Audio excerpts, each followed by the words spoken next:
Bonjour, en tant qu'ancienne professeure d'espagnol et qu'ancienne AVS, je tenais à apporter comment dire, mon concours aux événements qui vont avoir lieu, c'est-à-dire aux grèves qu'il va y avoir dans l'éducation nationale. Oui, il y a besoin de faire grève. Oui, je suis d'accord avec vous. Oui, je ne suis pas quelqu'un qui fait grève de façon spontanée. J'ai besoin d'énormément de réflexion, etc. Et je peux vous garantir que quelque chose qui marcherait aussi, ce serait la grève du zèle, c'est-à-dire que par exemple les AVS prennent des classes d'élèves sous leurs ailes pour faire des ateliers, que ce soit en temps normal ou en temps autrement.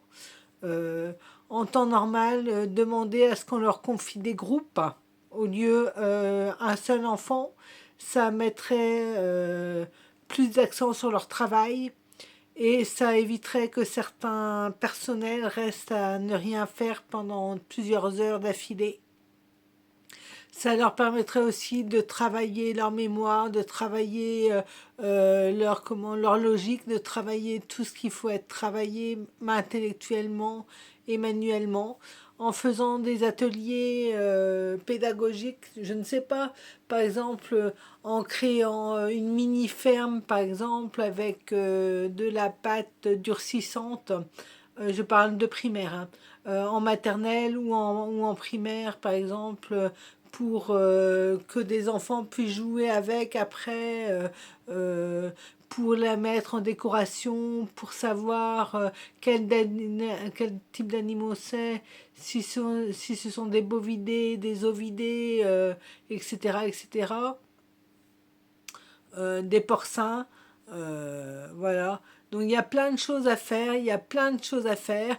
Des ateliers crêpes, par exemple, des ateliers cuisine, comment faire des crêpes, apprendre les recettes aux enfants, apprendre les recettes de salade de fruits, apprendre à faire un smoothie, apprendre à faire un banana split, des choses simples, mais qui sont bonnes et qui sont réconfortantes.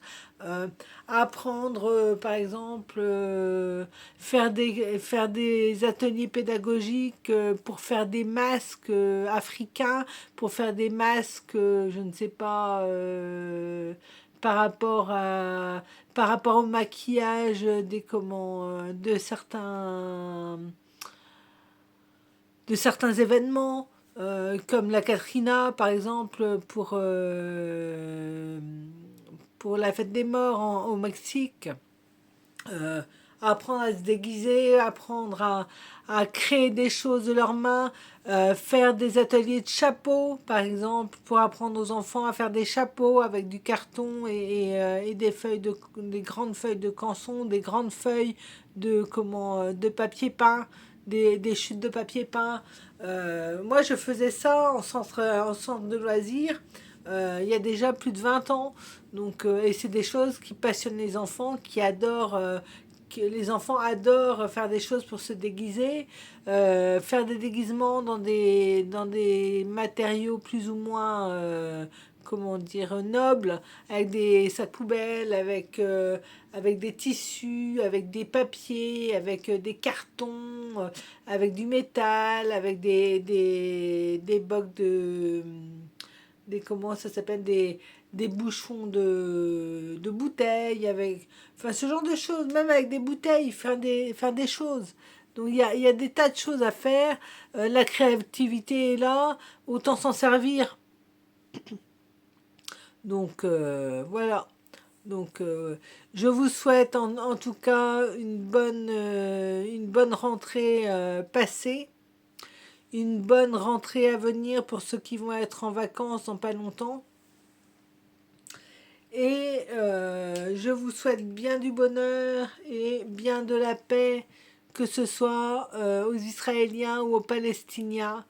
Je leur souhaite de la paix, que les rancœurs s'apaisent, que les gens arrêtent de se montrer les uns contre les autres, même s'ils découvrent des choses. Je sais que c'est dur, mais des fois, les vérités sont difficiles à être découvertes et difficiles à supporter. Donc voilà, voilà. Donc, et si je dis ça, ce sont pour les personnes qui ne reviendront pas à Israël, hélas, qui resteront à tout jamais perdus en Palestine. Donc voilà, voilà, voilà. Sachant que sans le corps, les gens ne peuvent pas se recueillir dans la religion juive, dans les autres religions non plus d'ailleurs. Dans la religion musulmane, c'est pareil, dans la religion chrétienne, c'est pareil.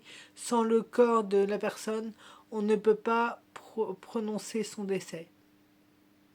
Donc, le décès est peut-être là, mais on ne peut pas le prononcer, on ne peut pas faire son deuil quand on n'a pas la preuve que la personne est partie réellement. Voilà. Donc, si vous entendez ça, que vous soyez palestinien, israélien, de n'importe quelle nationalité, pensez-y, quoi. Et ayez si ce n'est pas la courtoisie, si ce n'est pas le cœur, ayez au moins la délicatesse de rendre les corps, s'il vous plaît. Sur ce, je souhaite à tout le monde une bonne marche pour la grève.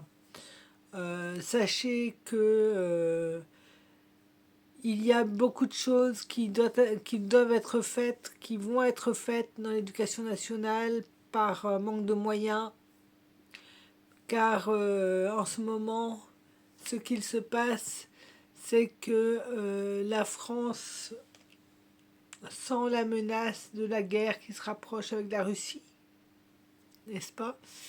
Et cette guerre qui peut être terrible,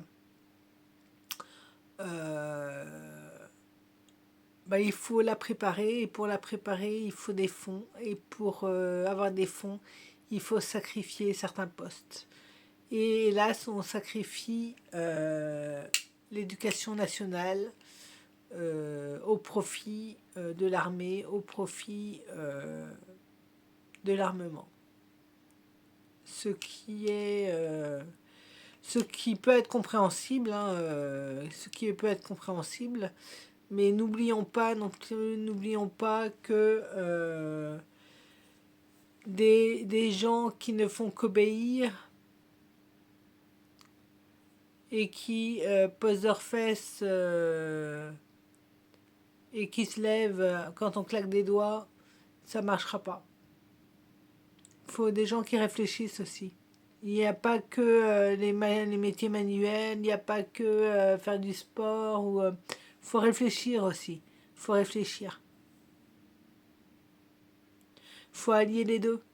Allions les deux. Allions l'utile à l'agréable. Donc, l'éducation nationale ne peut pas fonctionner sans l'armée et l'armée ne peut pas fonctionner sans l'éducation nationale. Ne l'oublions pas.